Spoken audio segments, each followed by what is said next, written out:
I am Batman. Average Sniper. Hey, what's up guys? Average Sniper here and welcome to another video. Today I am playing some PUBG, but the main thing I wanted to talk to you guys about is why I decided to start playing PUBG again instead of playing Warzone. Because if you guys have been subscribed to this channel for a while, you know that I go through my phases of playing different games, but I always seem to come back to PUBG. And the simple reason for that is that there is just no battle royale yet that I have found that is better than PUBG. Okay, there were a couple, like I really liked Ring of Elysium, but unfortunately that battle royale did not stay populated. And I've recently had some major issues with Warzone that have really turned me off wanting to play the game. Now, the one plus with Warzone is that it's crossplay, so I'm still doing member Sundays on Warzone, but I've pretty much stopped grinding Warzone and kind of stopped caring about it. And I want to give you some of the reasons why I went back to streaming PUBG and playing PUBG more than Warzone. That was a little loud. Let's turn that game volume down just a bit here. All right, so basically, I really enjoyed Warzone when it first came out. I thought it was a really well designed battle royale, especially for Call of Duty.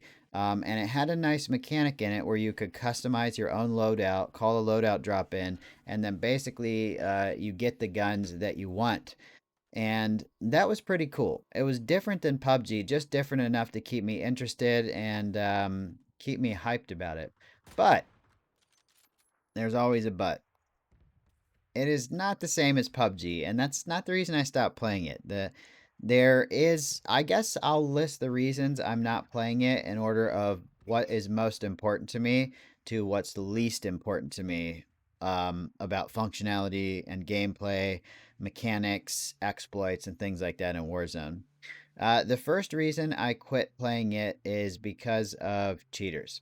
Now, of course, there's cheaters in PUBG as well. There always has been, and there probably, unfortunately, always will be, unless there's some crazy breakthrough with anti cheat software.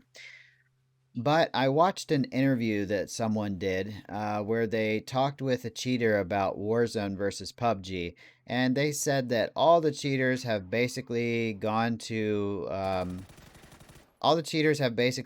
over to Warzone because of the lack of anti-cheat software. And almost every time I play Warzone, I get killed by a cheater. It's almost the same in PUBG, but I feel like in Warzone, it's a much bigger problem because there are much more cheaters. At least PUBG has some anti-cheat software built in, but all that Warzone has managed to do about cheaters is add a report function and find certain popular cheats and stop them from working in the game.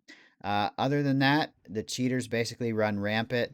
They even get past the SMS verification that Warzone requires now for free accounts.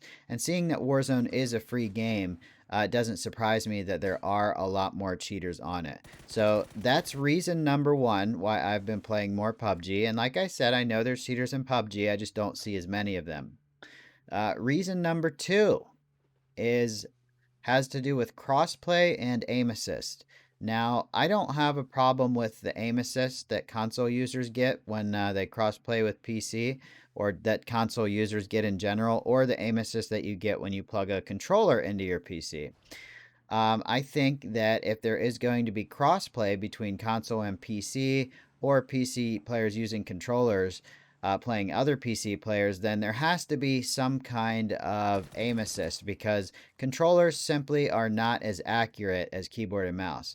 I would actually compare this to a controller would be a square steering wheel that keeps bumping you in the knees when you try to steer, and a mouse would be a circular steering wheel that's much more easier to use and comfortable. Both of them are usable, but one is clearly better than the other when it comes to certain types of games.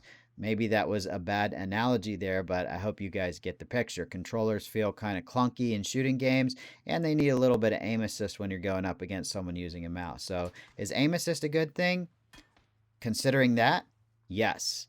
Now, here's the evil part of aim assist that a lot of people don't know. There are devices out there that you can order that are basically undetectable, or so they say are undetectable. Basically, it's Microsoft and uh, the game developers of Call of Duty saying that they can't do anything to stop this from happening. But there's these devices you can order that basically are considered controller mods, but now they also work with keyboard and mouse. So the biggest problem is that people order these and they have the ability to amplify the aim assist. Now the aim assist in Call of Duty Warzone is already really strong. And if you amplify the aim assist even just by twice as much, it's almost like having an aimbot. It's basically called sticky aim, and it goes basically just destroys anybody that uses it. The biggest problem with that is not just controller users, but now people are figuring out how to use it with keyboard and mouse. As if mouse wasn't already OP enough in a shooter game, now they can get aim assist with a mouse with amplified aim assist. There's also scripts people can download for these things that are custom made that give people more headshots, take away recoil, and a multitude of other things. So even if somebody isn't running an aimbot, if they've spent the money on one of these devices, taken the time to set it up, and gone through the work of customizing it, they can basically pick up any gun, have no recoil, and shoot like an aimbot. And a lot of popular YouTubers and streamers actually use these devices because they're basically undetectable by the game and by Microsoft. They're just input devices. Now, I'm not going to say the name of them because I don't want people to just go out and buy one, you know, like, oh shit, I can get God aim if I buy one of these. No, they only work in games that have aim assist, first off. Secondly, I checked the stock on them and they're always pretty much out of stock, showing that thousands and thousands of people are using these. And it's easy to see. You know, in Warzone, you watch people just laser you, but in PUBG, you watch people potato you. And that's one of the main things about PUBG is I feel it's a more level playing field. When I play it on PC, I don't have to worry about anything other than somebody having a mouse mod that takes away the recoil or somebody actually aimbotting. And those are very easy to spot. But in Warzone, they're not easy to spot. You never know whether you got killed by a guy that's good at the game or just a guy that spent some money on some controller modifications.